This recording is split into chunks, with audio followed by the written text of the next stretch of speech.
Hi, I'm Dr. Umang Kothari, a plastic surgeon and director co-founder of the Hair and Shape Clinic, Mumbai. We help our patients to achieve realistic aesthetic results in the most natural way by our knowledge of science and art. Welcome to the Hair and Shape Clinic. Thank you, I'm Natalie. Hi Natalie, yeah. So why are you here and what are we looking at today? Well, I previously had facial feminization surgery and it's left me with a very high hairline. Okay. So I'd like to try and lower the hairline a little bit and maybe bring it around the side here. Okay. Just so I can wear different hairstyles. Yeah. And when was your FFS was been done?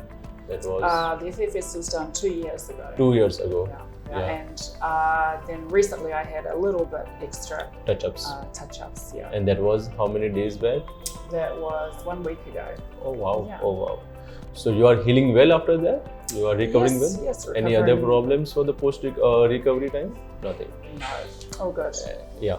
And what about your recovery 2 years before when you had FFS? It was smooth, no problem? It was smooth, yeah. Good recovery. Yeah. Can you tie your hair on the back side? Sure.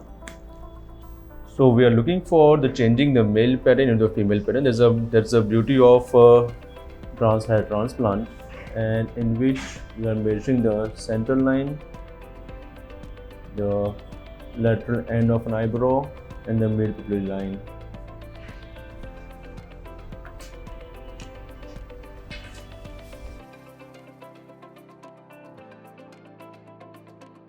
So basically there is a concavity which your two triangles are going inside and we are trying to convert into convexity.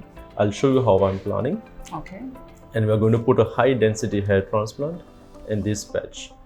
It will be covered in a span of, I would say, 6 hours. Wow. Yeah. Okay. Yeah. And again, open up your, we'll discuss this thing out.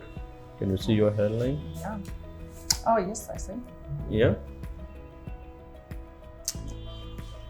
On both the sides.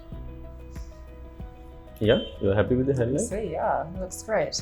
Yeah. So in Trans HT, the most important part is the patient's expectations. Now, since we are going to convert it into a female pattern frontal hairline, there are various female pattern frontal hairline, and every patient has a different expectations as per their look.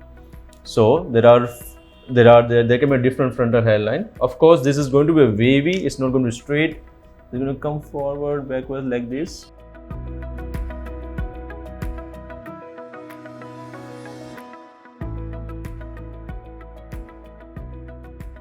Some of the patients, they want a hairline which goes like this. I think Indians, when I operate on Indian patient, they rather go with this kind of hairline in which the forehead becomes more narrower when we put more hairs here. But as far as whites are concerned, I think they are more happy with this hairline because it's more natural to them.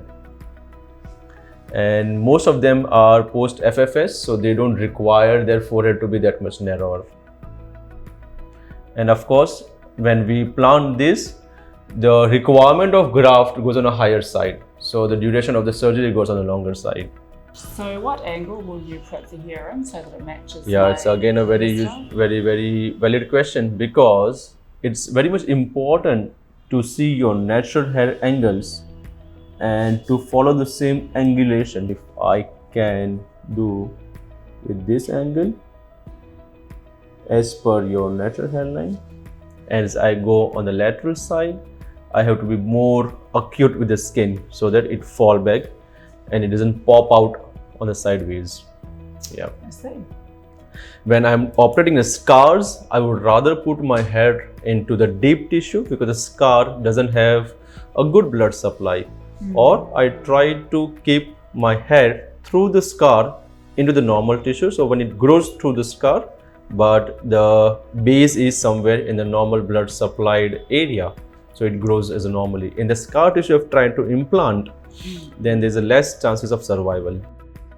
So I've talked to the doctors. They have done all the markings, shaved the back of my head, and everything's ready to go. Everything's ready. I'm just going in for the surgery right now. Most of my patients, they have multiple surgeries like top, bottom, and the face. It's very much important when you place them on a very in a prone position to support all the implants in the body, because we don't want, especially if there's a new implant, we don't want them to migrate. So again, a very important point when we are doing a hair transplant in trans women.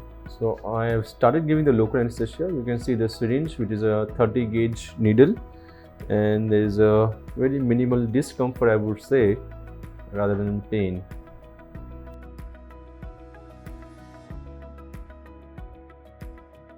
I'm feeling good. Yeah, there's very minimal pain. Okay. Excited? I'm very excited. Yeah, I can't wait.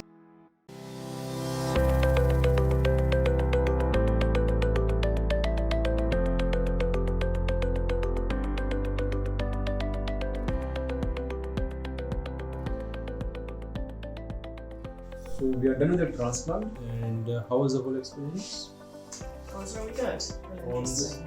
How discomfort or the painful? Slightly. Slightly. Not much.